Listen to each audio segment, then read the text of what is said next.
मित्रांनो, लग्नानंतर होईलच प्रेम या मालिकेच्या आजच्या एपिसोडमध्ये कार्यक्रमाची पूर्ण तयारी झालेली असते. कार्यक्रमात काव्य तिच्या बाबांना भेटते. काव्याचे बाबा इमोशनल होतात. काव्य त्यांची समजूत काढते. जे झालंय ते चांगल्यासाठीच झालंय असं म्हणते. दुसरीकडे वसू आणि रम्या बॉम्ब फोडण्याच्या तयारीत असतात. नंदिनी आणि पार्थ सूत्रसंचालन करत असतात.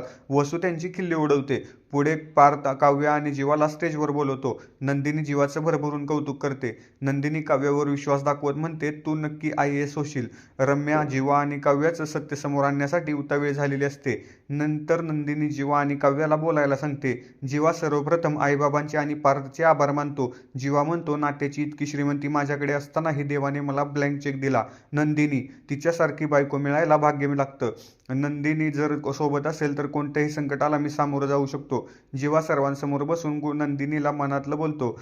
पुढे काव्य तिचं मनोगत व्यक्त करते. काव्य म्हणते, एक गोष्ट माझ्या नशिबात होती, त्यासाठी मी काहीही करायला तयार आहे. ती गोष्ट म्हणजे पार्थ देशमुख. माझ्या आवडीनिवडी सगळं जपत आलेत ते. त्यांचा आनंद सगळं बाजूला ठेवलं त्यांनी माझ्यासाठी. तुमच्या वाटणीचं प्रेम तुम्ही केलं. आताही काव्या तुमच्यावर प्रेम करेल. तुमच्या नावाचं मंगळसूत्र गळ्यात घातलंय मी. काव्यार्थ म्हणजे काव्य आणि हा पार्थ. मानिनी काकू आम्हाला नेहमी सांगायच्या, लग्नानंतर होईलच प्रेम. ते अनुभवते आता.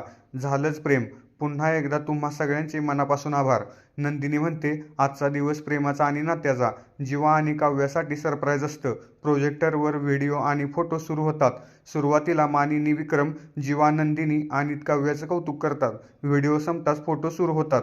नंदिनी, जीवा आणि काव्य पार्थ रोमॅन्टिक फोटो प्रोजेक्टरवर दिसतात.